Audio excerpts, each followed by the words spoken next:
Yep. Yeah. All right. it's Can you hear me now? Is this thing on? Okay, so let's pretend, because you've just done this hopefully, that you have gotten the start of your story out of the way. You have a character that you're writing about. They have some sort of goal, however you choose to interpret that. What next? What is the middle of the story? Oh, What do we're you do? supposed to go on, right? Yeah, we're continuing. We're going all the way to the end today. Okay, you're gonna do that before you hear our beginnings, right? Yeah, so the idea is we're gonna get through everything, and if we have time at the end, I would love for folks to share. I don't know if we're gonna have time. So what do you want first, just the beginnings? So I want to get through. So I want to get through us talking about the rest of it. So I don't know if we're gonna have enough time for folks to share any of the writing that they've Oh, done. okay. So the point is for you to have the writing. Oh. If we have time, I would love to Okay. hear it, and Okay. we'll get some feedback, but we might not have time. So you gotta throw a monkey wrench in the whole thing. And in what way? Whatever way you can think of, so that it is, you establish the basic premise, and then you gotta put a twist to it. Okay, can you unpack that a little bit? Can I? Unpack that a little bit. Oh, like, okay, this guy's going along and he's doing this thing, and all of a sudden something happens, or he makes a false step, or something happens anyway that messes everything, all his plans up, and he's gotta deal with that and get through to the end, to his goal. Yeah, so I feel like I don't even need to say anything else. That's just a perfect summation of like what so if we go back to that sentence, right? Somebody wants, but so, the but so is the middle, is exactly what you're describing. It's like, okay, but what's standing in their way? How are they gonna deal with it? So what are some of the things what are some of the tools in our toolbox to put this together? Does that question make sense? Like how do we actually get to this part of the story? What makes up the meat of the middle of the story? The obstacles. Okay, what are those obstacles? There could be anything that isn't fitting with the original plan. So it could be another character, or it could be part of the setting, or it could be, another part of the world.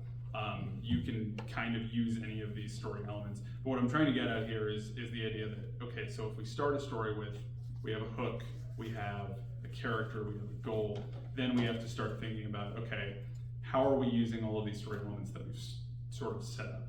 So we have a character, we also have a point of view that we've decided to write. So for the thing that you wrote for your beginnings, how many of you chose to write in the first person? How many wrote something in the third person? I wrote in the third. Yeah. Didn't you write something in the second person? No.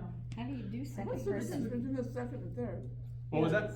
What's the difference between second and third person? Second person is you. So if you describe the character as, you do this, that's the second person. And then the third person would be he, she, or they are doing this. Instead of So, I. like, third person could include omniscient kind of view? Yeah. Okay. Do we kind of know like the differences between third person points of view? They. You're putting it into someone else, totally into someone else. Well, there's omniscient, I know that one. Yeah, so we basically have, all right, I'm gonna use the metaphor that I really like to use, that works for some people and doesn't work for others. I think a point of view like a camera that is pointing at a character's brain. And so if you are in the third person, you are looking at the brain from the outside. And you can zoom in and you can zoom out. And so the farther you zoom out, the more you can see around it, the more information you have outside of that character's perspective. So when we think about an omniscient third person point of view, that camera is zoomed as far out as it can go, because you have all of the information that you can possibly have. When you have what we call a limited third person point of view, then that camera is zoomed in so that you can only see the brain. You can only see the character. So it's from one character's point of view, but it's in the third person. Like the Harry Potter series. Right, exactly. Those are all from Harry's, well, Most of at them. a certain point, they're all Yeah. from Harry's point of view. Yeah. I think there's, There's deviations, I know. But in the first book, she's a little bit looser with it, but as it goes on, we're pretty much just in one character's point of view, but it's in the third person. Well, if you use, okay, is it second or third person if you write it like Kathy did this and Kathy did that, and That's the third person. that's what I thought, okay, Mhm. so, how would you address it if it's the second person? or- Second person is you. Yeah, but Yeah. then you're writing You it from did your, this then and you're you writing did it from that. a first person, if it's you're writing it from a No, first person. you're right, I, Yeah, first person is I, Yeah, and the second person is you. So if the narration of the story literally is you woke up in the morning, right. that's the second person. If it's I woke up in the morning, that's the first person. Oh, okay. Yeah, it's sort of a weird point of view that most people choose not to use because Yeah, the second- it's weird. yeah. Yeah. It's Okay. weird. There are ways it can be done that are pretty interesting. If anybody is interested, is anybody familiar with the writer Junot Diaz? No. Junot Diaz. He was really, really popular probably like 15, 20 years ago. He wrote this novel called The Brief Wondrous Life of Oscar Wilde.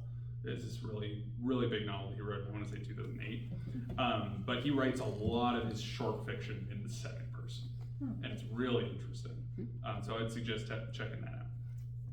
So you have your point of view. You can use any of these points of view to different narrative effects.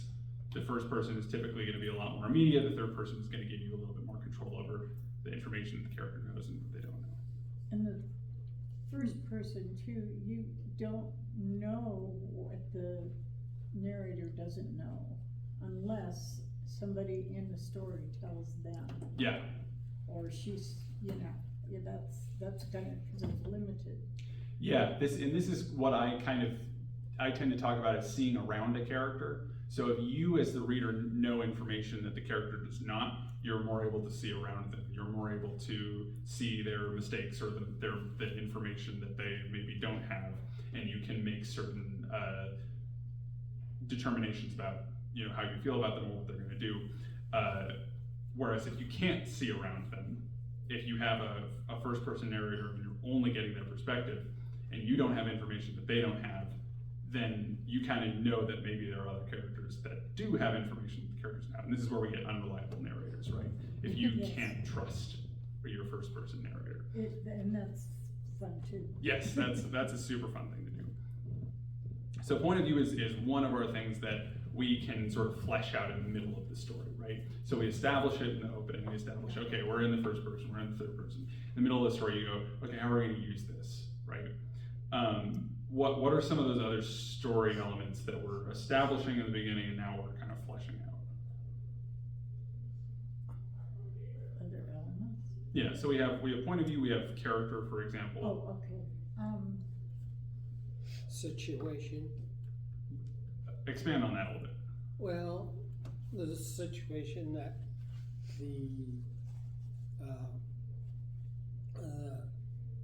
the characters come across in their journey to find Whatever the goal is, yeah. Whatever, yeah. Yeah, I think that this is, I think a lot of people call this plot, a lot of people call this like the narrative arc, but it's just like the things that happen, the events that Yeah. happen, and you control those by controlling time, right? Mm-hmm. So we talk about plot a lot as if it's this sort of abstract, nebulous thing that is like kind of holding a story together, but what plot really is just a sequence of events that happen in a specific order at specific times. So one of my teachers is the writer Sam Ligon, who has written some really, really interesting stuff. He likes to talk about this concept of the clock. And so what he's talking about is like how you pace a story, how much time certain events take, how much, you want to drag out a specific scene or condense another specific scene. And this is all stuff that is typically happening in the middle of a story. It's stuff that you're going, okay, how much time is this event going to take? How much time is this event going to take? And that all matters because it is how you control how the reader experiences the events in the story. Does that make sense? Okay. Kind of. What, can you unpack the kind of?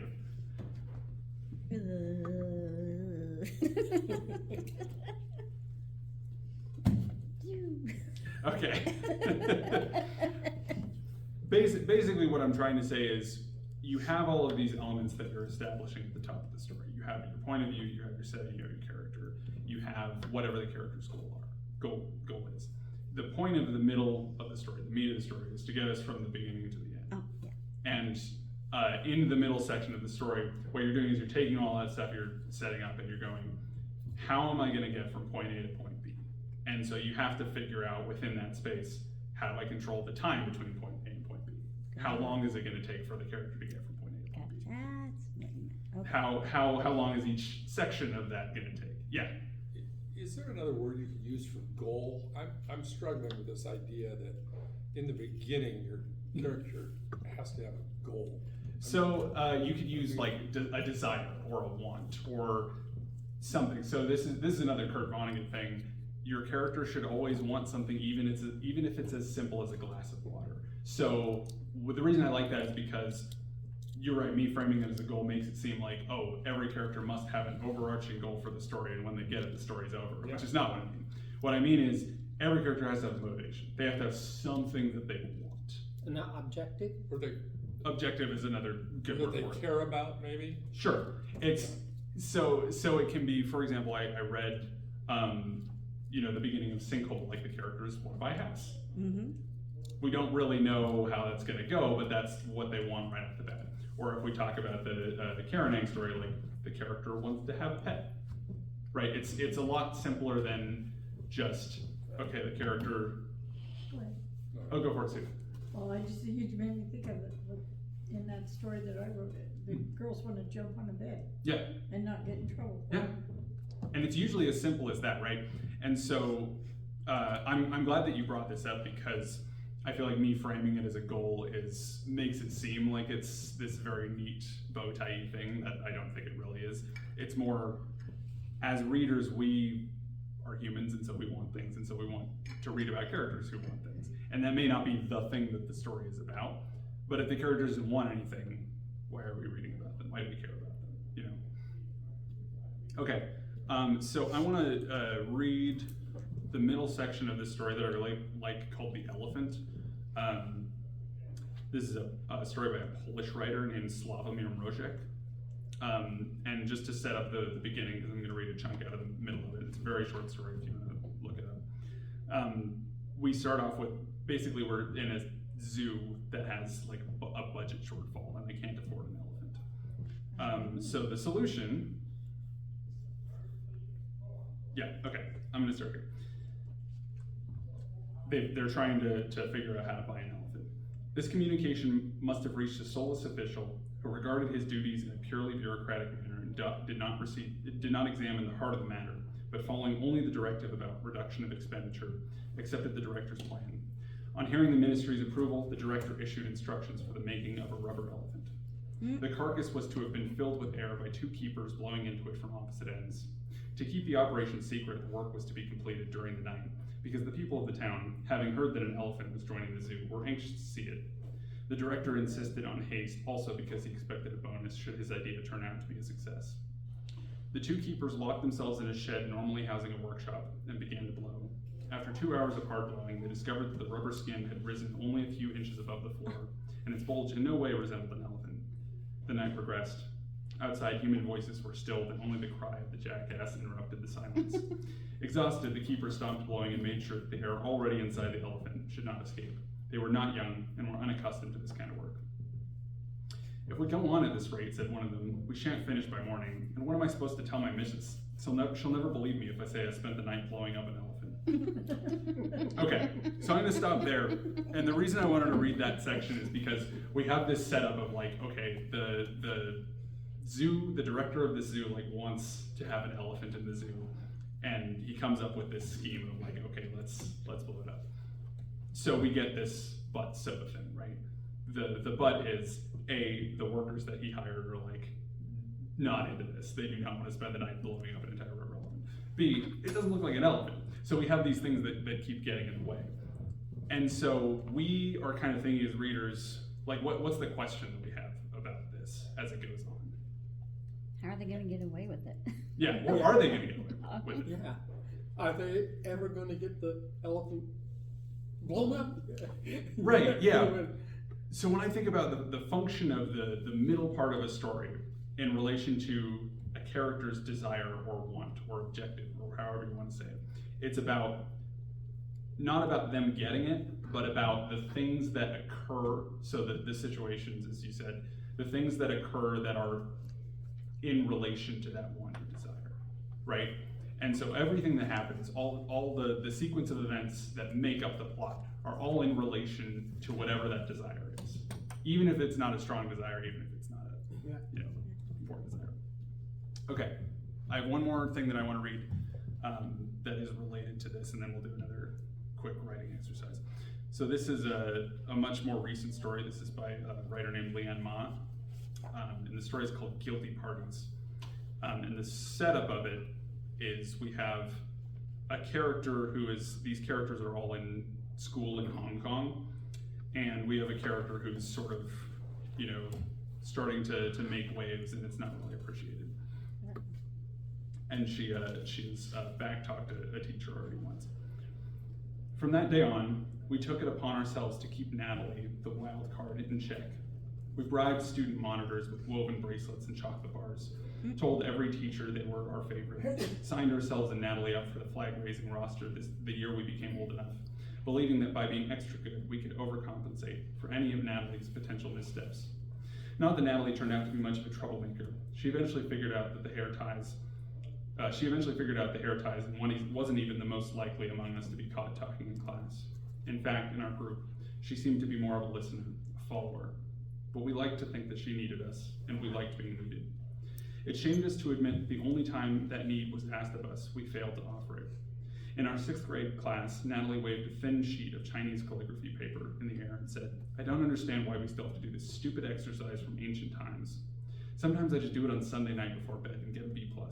And other times I spend hours and get a B-. What's the difference between a B+ and a B- in calligraphy? How is this making us better people?" She was looking directly at us, but we all knew she wasn't speaking to us. Mrs. Chow put her hand on her pregnant belly, preparing her little one for the coming storm. She ordered Natalie to stand at the front of the class with her face against the blackboard. Mrs. Chow also looked straight at us, as though she and Natalie were incapable of communicating directly with each other. Okay, I'm gonna stop there. So how is that functioning as like the middle of a story? So we have kind of a setup and we're going somewhere. How is this functioning that way? You wondered where it's gonna go. What do you wonder specifically? Like what questions do you have? Well, like what's gonna happen to Natalie? Mhm. How's the teacher gonna deal with this in the end? Yeah. It's discipline evidently, but what else? And how are the other kids, they're trying to protect her, right? Mhm. Natalie. Yeah. And so how are they gonna react to this, that she got in trouble anyway? And so this is another way that I think it's really useful to think about the middle of the story, is you want the reader to keep asking questions. So anything that you can do to make the reader keep asking questions is keeping the momentum up, is making us continue through the story. So we think about a hook for the opening of the story. How do you get the reader to move from sentence 1 to sentence 2? When we think about a middle, how do you get the reader to move from sentence 24 to sentence 25, right? How do you keep the momentum up? And I think a lot of that is about information. It's about, you want to give enough information so they know what's going on, but not enough information that they want to keep reading. Okay, so let's do another writing exercise. This one's going to be a lot quicker because I want to get to a brief talk about endings. So what I want you to do is take the character that you wrote about in the beginning and do exactly what Sue described at the beginning of this section. Write a scene where you put them under as much pressure as possible. So whatever the worst thing that can happen to that character, make it happen to that character and have them react in a specific way. Does that make sense? Okay. Okay. So we'll go for about 10 minutes this time.